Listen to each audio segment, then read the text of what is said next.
Welcome, I'm Catherine Hadro, and this is EWTN Pro-Life Weekly. Nearly 150 pro-life lawmakers tell the Supreme Court, let states defund Planned Parenthood. We discuss with the chair of the Senate Pro-Life Caucus, Senator Steve Daines. The Supreme Court took up the Little Sisters of the Poor case again this week, and this time over the telephone. We get the latest from Sister Constance Veet of the Little Sisters and Sisters of Life. Thank you for joining us for this virtual gala. With their in-person benefit dinner being canceled because of COVID-19, thousands sign up to support the Sister of Life's first ever virtual gala.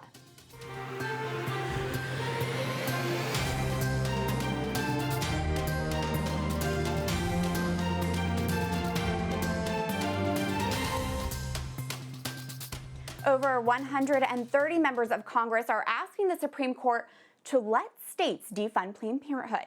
108 U.S. representatives and 29 senators filed an amicus brief at the High Court last week. The brief argues states should have the authority to determine which Medicaid providers meet their standards, and states should be able to strip these funds from Planned Parenthood, the nation's largest abortion provider. The lawmakers urge the court to take up South Carolina's case on their decision to ban Planned Parenthood affiliates in the state from receiving Medicaid reimbursements. Pro-life groups, including Alliance Defending Freedom, March for Life Action, and South Carolina Citizens for Life, are supporting the brief. Senator Steve Daines of Montana is founder and chair of the U.S. Senate Pro-Life Caucus. He was one of the lawmakers to file the brief to the Supreme Court, and he joins us now via Skype. Senator, welcome back. What is your message to the Supreme Court? Why should the justices hear this case? Well, Catherine, it's very clear. If you go back to the Medicaid Act of 1965, the law is clear, and that is the states should decide who qualifies as a provider for Medicaid funds. And in this case, the state of South Carolina stated that Planned Parenthood should not be eligible for these Medicaid funds. That is clearly within the intent of what Congress decided back in 1965 with the Medicaid Act, because I think everybody from the pro-life position understands that abortion is not health care, and it shouldn't be funded. And I applaud South Carolina for taking this strong stand to defund Planned Parenthood. Senator, what then are the potential implications of this case for the pro-life cause? Well, they're very, very significant, because it's important that we allow states to decide where these funds are used, because we hope this is heard by the Supreme Court and that they'll take this case up, because the implication would be significant here to protect life. We'd have many states that would be able to defund Planned Parenthood.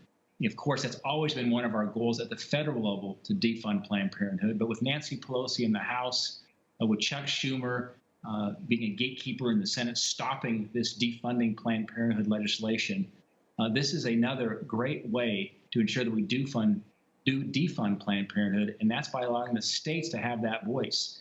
It is only right that if a state were to decide, a governor decides that Planned Parenthood should be defunded, should not be allowed to have Medicaid funds, that's the right thing to do. This is the largest abortion provider in the United States, is Planned Parenthood, and I'm grateful for the stance South Carolina has taken. I applaud them, and very importantly, they are clearly meeting the intent of what Congress did back in 1965.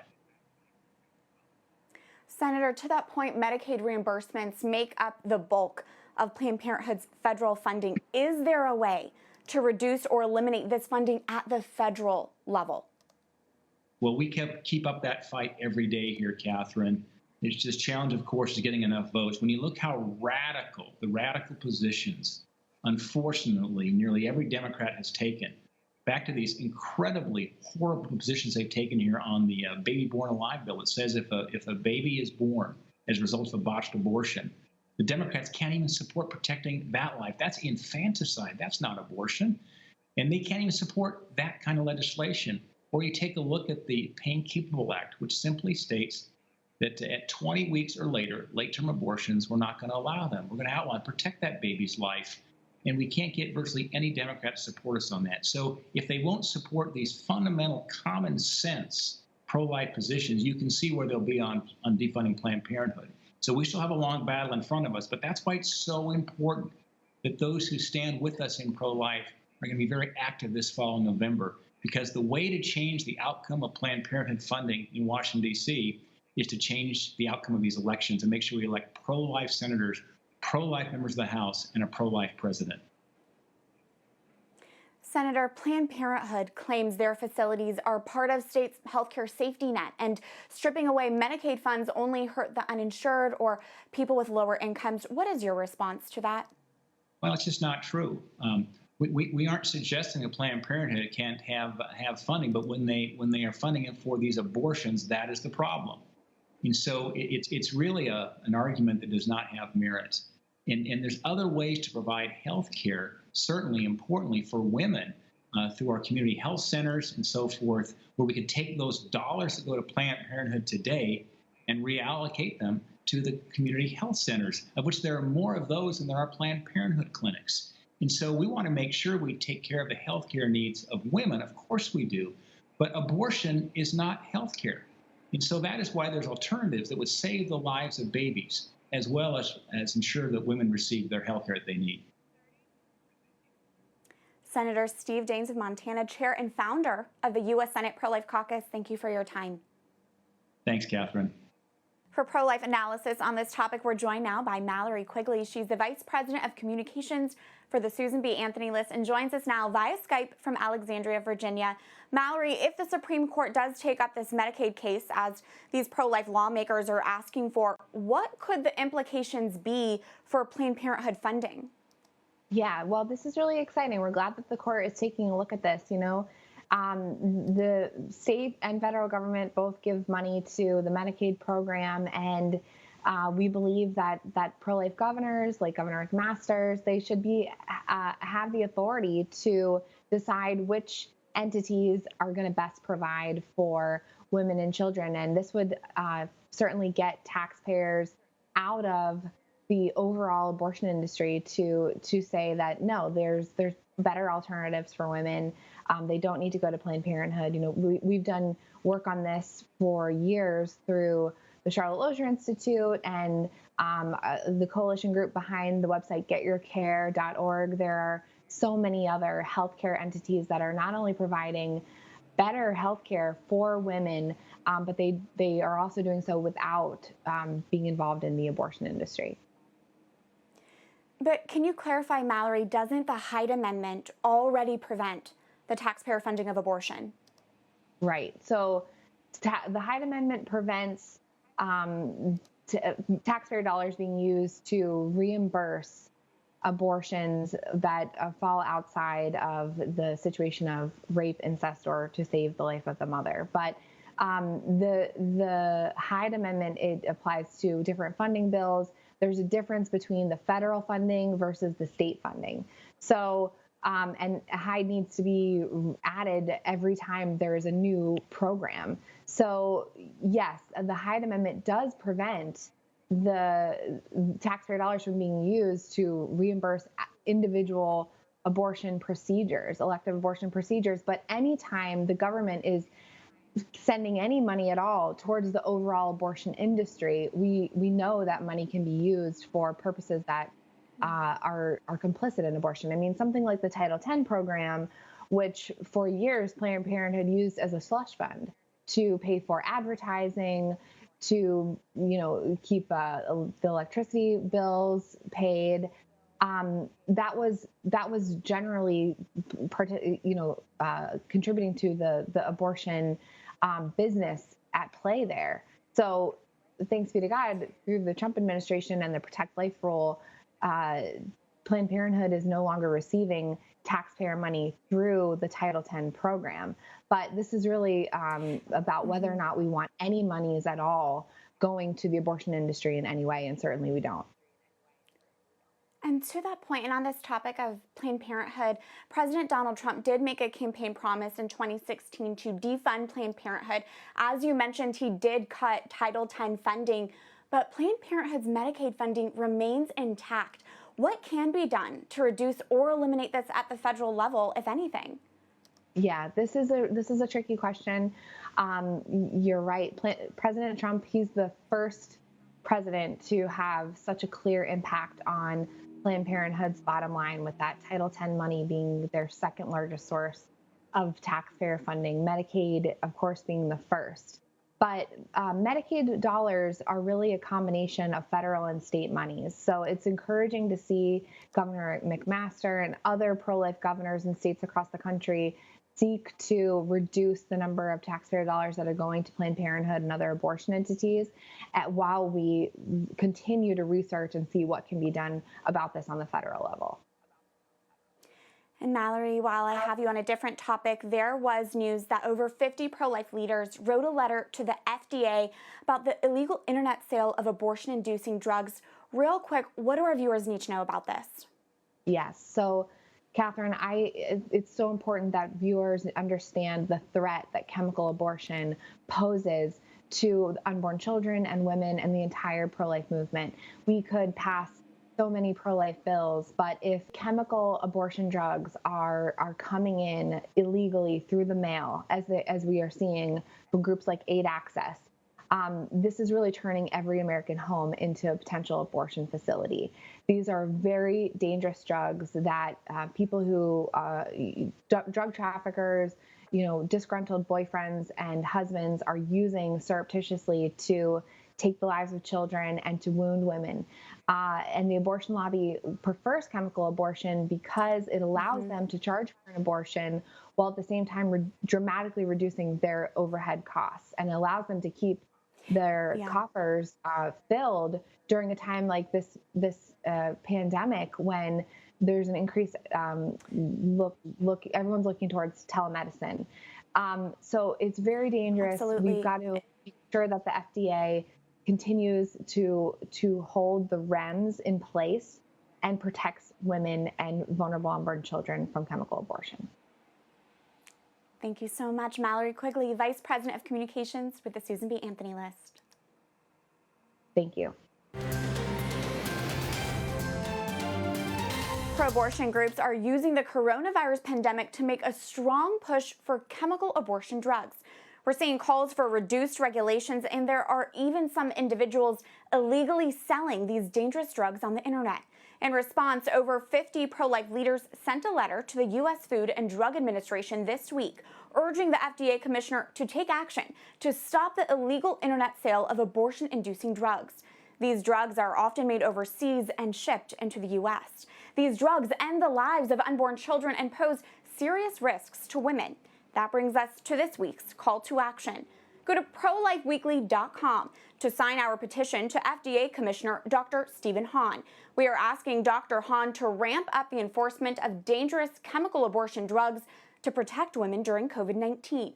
Once at our website, type in your basic information and your name will be added to this petition to Commissioner Hahn and the FDA. Again, chemical abortions are dangerous for mothers and they end the lives of unborn children. Commissioner Hahn and the FDA need to ramp up enforcements against the illegal internet sale of these drugs during the coronavirus pandemic, while the abortion industry is especially taking advantage of vulnerable women. Sign our petition by going to prolifeweekly.com. In a historic first, Supreme Court justices heard oral arguments via teleconference this week, including the Little Sisters of the Poor case. It's been a Supreme Court saga for the Catholic nuns. Despite a 2016 High Court victory, the Little Sisters were back at the Supreme Court this week over former President Barack Obama's contraceptive mandate yet again. Pennsylvania and several other states sued in federal court to take away the nuns' religious exemption to the mandate.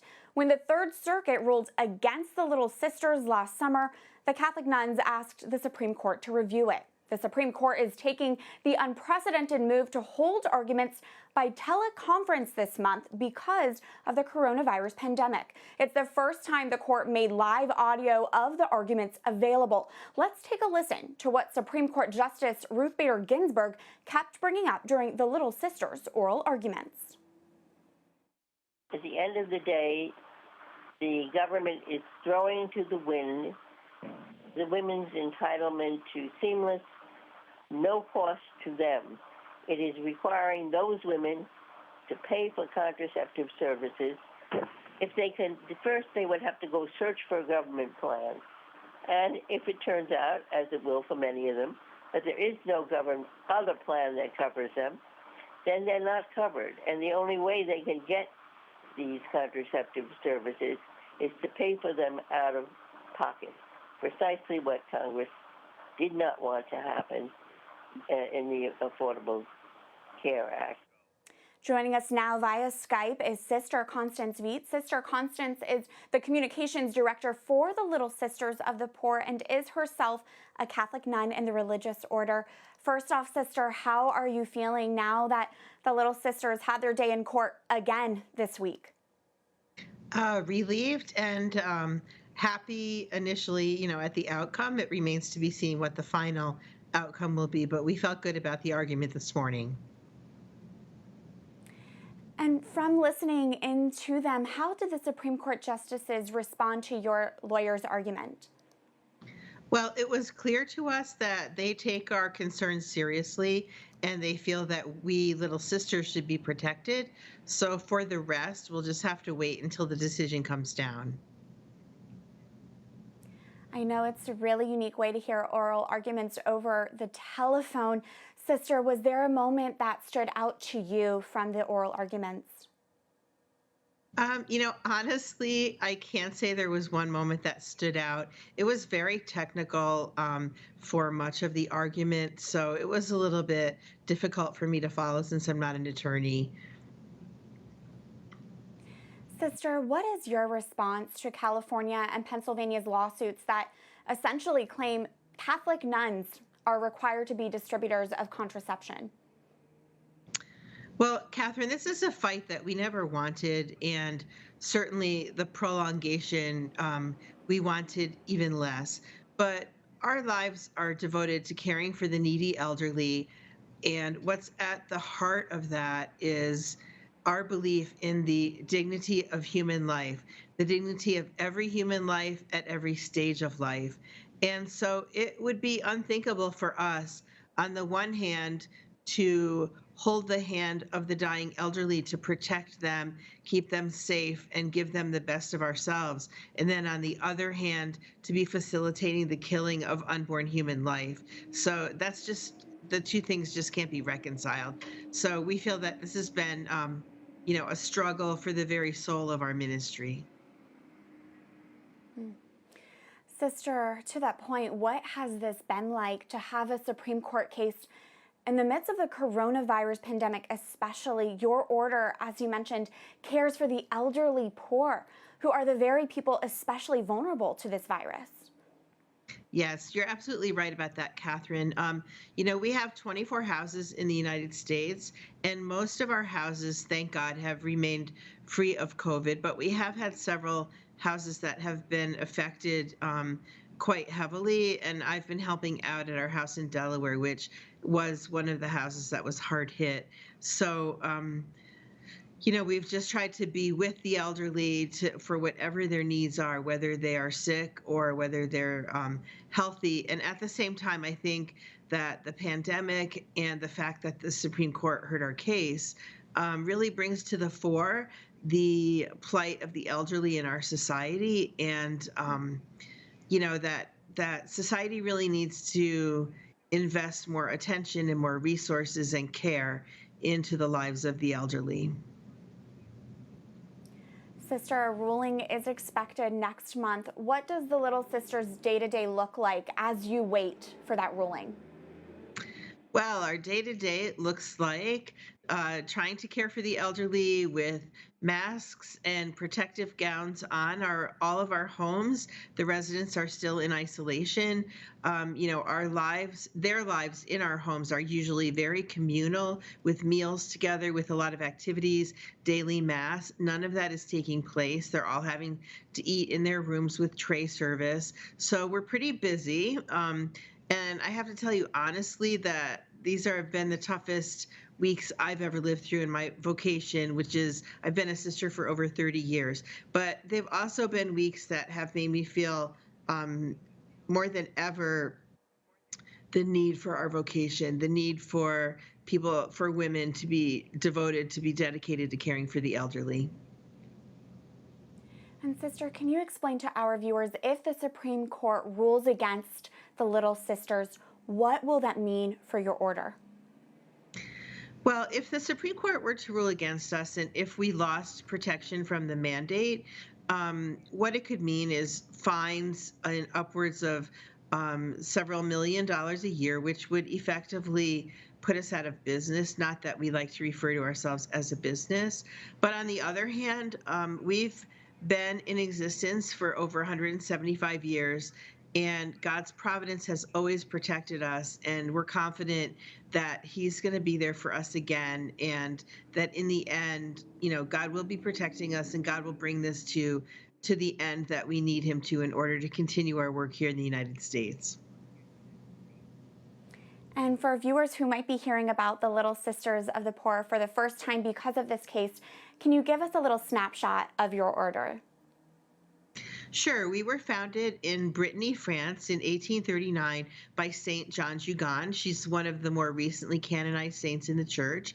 And our whole mission is, as her work was, we continue her work, which is to offer the neediest elderly in society of any race and religion a home where they will be welcomed as Christ, cared for as family, and accompanied with dignity and true compassion until God calls them to Himself.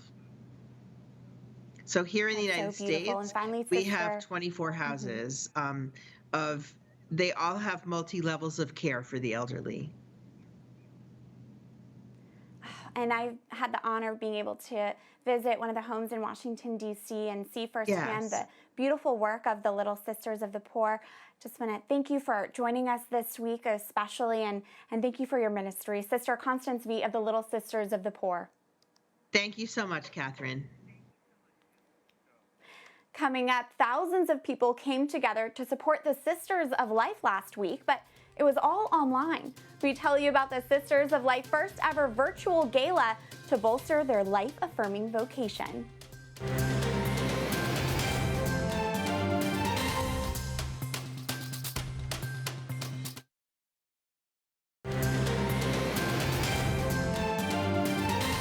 Welcome back to EWTN Pro-Life Weekly. I'm Catherine Hadro. Amid the coronavirus pandemic, Planned Parenthood is promoting a pro-abortion coloring book for adults. That is this week's Speak Out segment.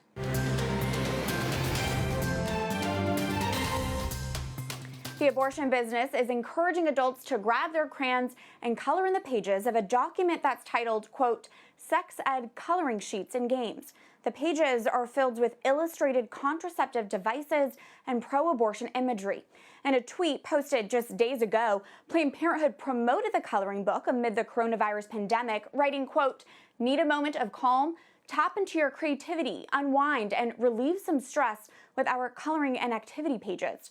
The coloring book features slogans like "Healthcare happens here" and "I stand with Planned Parenthood." It also includes a connect the dots image of the Supreme Court. Planned Parenthood likes to play games with the terminology surrounding abortion, and this coloring book is just another example. Abortion is not healthcare. The nation's largest abortion business also apparently thinks this life-ending procedure is fodder for coloring books and games, but abortion is not a game. It ends the life of an innocent child. During this time of unique challenges, we should pray for women facing unplanned pregnancies and work to offer empowering and life-affirming alternatives to an organization that thinks the lives of children are just a game. The Sisters of Life are a Catholic religious community of women consecrated for the protection of human life. They do truly life-saving work, from housing for pregnant women in need to hosting retreats for post-abortive healing. But with the coronavirus pandemic striking New York City, where many sisters are based and where their annual benefit dinner is usually hosted, the sisters' main fundraiser risked being canceled. But for this week's Pro-Life Focus, we spotlight how the gala lived on. The past 2 months have been an epic lesson in our connectedness as a global family. In the isolation that we have lived for the sake of the most vulnerable among us, how much more we realize and value the real presence of others. That is Mother Agnes Mary Donovan, the Superior General of the Sisters of Life, offering a prayerful reflection to all the participants who joined the Sisters' first ever virtual gala last week. The sisters, instead of scrapping their benefit dinner entirely because of COVID-19, adapted and created an online gala instead. The virtual event included a tour of the 13 missions of the Sisters of Life, prayer, an award to March for Life President Jeannie Mancini, and even some stunning singing. Lift me up, oh Jesus, and lead me to the Father. Lift me up, oh Jesus, and lead me to the Father. Cleanse me with the water of His love and mercy.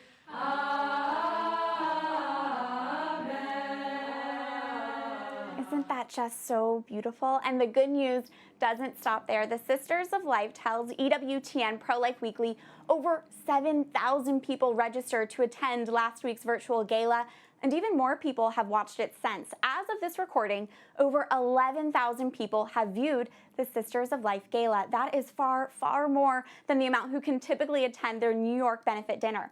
The Sisters of Life tells us they were able to make up the shortfall from their typical gala revenue with this virtual event. If you were not able to be a part of the Sisters' historic virtual gala, you can still view the event or donate by going to their website, sistersoflife.org. That does it for this edition of EWTN Pro-Life Weekly, coming to you from the Hadro home. We'd love to hear from you right now. Let's connect online. Find us on social media at EWTN Pro-Life, and you can always send us an email at prolifeweekly@ewtn.com. Until next week, remember, life is a gift. Your life is a gift. God bless.